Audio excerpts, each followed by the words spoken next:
Vamos voltar aqui recapitulando um pouco as três características de Deus apresentadas ali na questão do seu trabalho, da sua administração: planejamento, organização e monitoramento. É muito importante você estar sempre atento a tudo que está acontecendo naquilo que você planejou, né? Há um ditado popular que diz que o gado só engorda quando o olho do dono está em cima, né? Quando ele está ali administrando, observando o fruto, né? Os crescimentos. Vamos lá. Outro ponto, o ponto 2, delegação de autoridade feita por Moisés. É aí que vem talvez um dos grandes impasses para alguns líderes que se retraíram, que não buscaram conhecimento, não buscaram crescimento além da palavra, além da sua vocação, né? Nós percebemos isso ao longo da história, que não basta apenas ser um vocacionado. Você é um vocacionado, você recebe de Deus a unção, você recebe de Deus o dom da palavra, mas você vai lidar com questões do dia a dia que você precisa se aperfeiçoar, você precisa ter um entendimento também para poder administrar, para poder continuar a sua jornada. Moisés estava carregando um fardo pesado demais. Administrar todo aquele povo sozinho, falar com Deus, ter o discernimento de não levar para dentro de si a raiva, o ódio, né? O desgosto por todas as atitudes dos povos ali, e ainda aí falar com Deus. Então o fardo de Moisés estava pesado. Então qual foi a ideia? No livro do Êxodo é narrada uma situação vivida por Moisés, na qual ele se via cercado por uma multidão e tinha de aconselhá-la, porém eram tantas pessoas que precisavam esperar desde o nascer do sol por uma por uma ser atendida. Então, o que aconteceu? O seu sogro Jetro, né, percebendo aquela situação, vendo que Moisés estava se desgastando.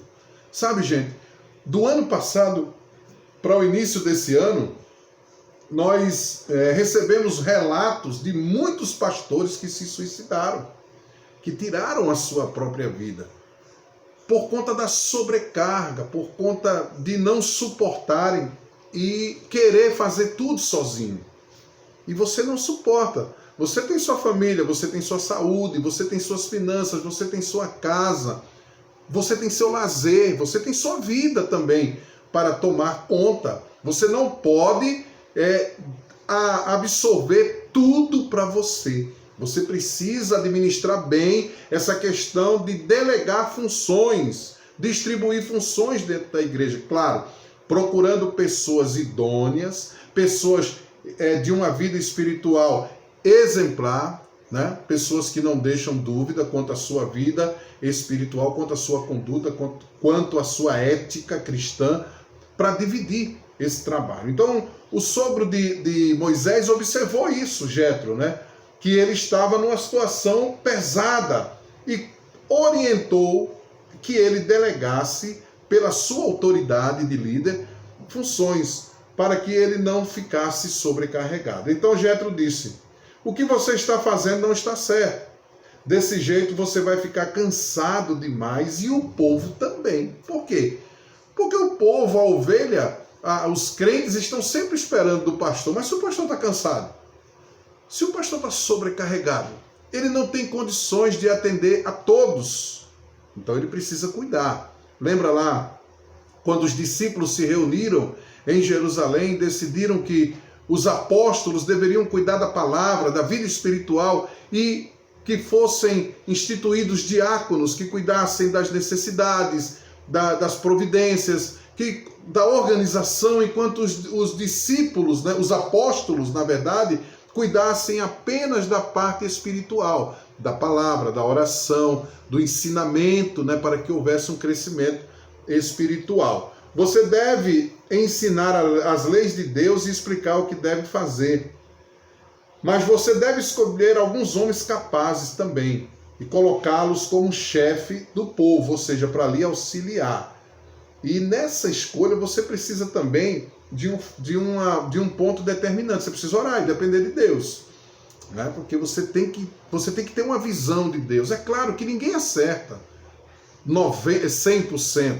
Sempre alguém que você escolhe vai lhe dar trabalho, vai trazer algum problema, vai trazer alguma dificuldade para você. Mas não são todos, não é de forma generalizada. Né? Mas vai existir também esses problemas. Né?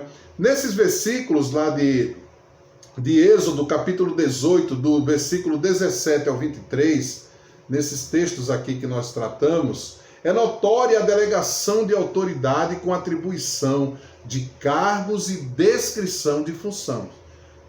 Você precisa especificar também isso. Olha, irmão, a sua função é cuidar da ação social, a sua é dos jovens, a sua é da zeladoria da igreja, do patrimônio da igreja, finanças da igreja. Né? Cada um precisa receber a sua função e estar consciente daquilo que está fazendo. E você sempre não abrir mão de estar supervisionando, de estar atento a cada trabalho. Nenhuma função pode ser feita, nenhuma atitude pode ser tomada sem o seu conhecimento. Você precisa ter o conhecimento de tudo que está acontecendo, né? Mesmo tendo pessoas ali organizando, cuidando, mas na hora de decidir você tem que ser consultado, você tem que ser procurado, né? Porque você é o líder da igreja. Então vamos lá. Percebe-se também a implementação de um trabalho que visa tanto eficiência como eficácia. O trabalho tem que ser eficiente, tem que ser bem feito e tem que alcançar o seu objetivo, que é a eficácia. De acordo aqui, eficiência significa fazer corretamente as coisas e enfatizar os meios pelas quais elas estão sendo executadas. Fazer bem e apresentar o projeto. O projeto é esse aqui. Nós estamos fazendo por esses meios. Nós estamos usando determinados recursos, determinadas pessoas para executar esse projeto. Então, seja a apresentação do projeto que você está executando. Relaciona-se com os meios, isto é, com os métodos utilizados. E eficácia é a capacidade de atingir os objetivos e alcançar resultados. Né? Todo planejamento, todo alvo que nós desejamos alcançar tem que trazer resultados, até para estímulo próprio do administrador e dos seus cooperadores. E assim também é no reino de Deus. Nós fazemos as nossas estratégias, criamos os nossos objetivos, mas queremos também alcançar os resultados, ok? Veja bem, dentro dessa questão planejamento, nós vamos ver aqui o planejamento financeiro. Né? Jesus fala sobre isso. No Evangelho de Lucas, o próprio Senhor, em um de seus ensinamentos, discorre sobre as consequências da falta de recursos financeiros no momento da edificação de uma torre. E isso é muito ruim dentro da igreja. Né? Primeiro que se tem a ideia, o planejamento.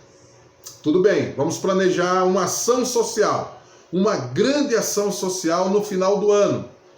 E nós vamos precisar organizar para as crianças a distribuição de algumas lembrancinhas, para os pais dessas crianças que irão vir ao templo, à igreja ou ao espaço que nós escolhemos, preparamos para essa organização.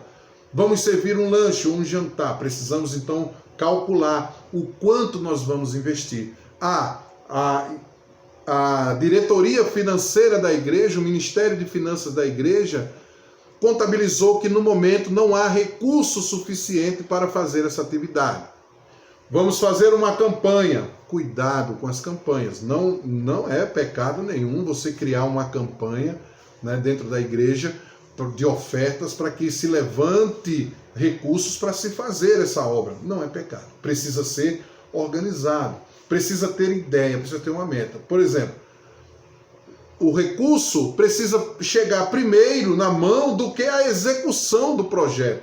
Porque não adianta você convidar 50 crianças e depois, quando terminar a campanha e os recursos chegarem na sua mão, o que tem só é suficiente para 25, para metade. E a outra metade, o que se vai fazer? Então precisa ter consciência disso, para não atropelar as coisas, tá bom? Vamos organizar o outro bloco daqui a pouco.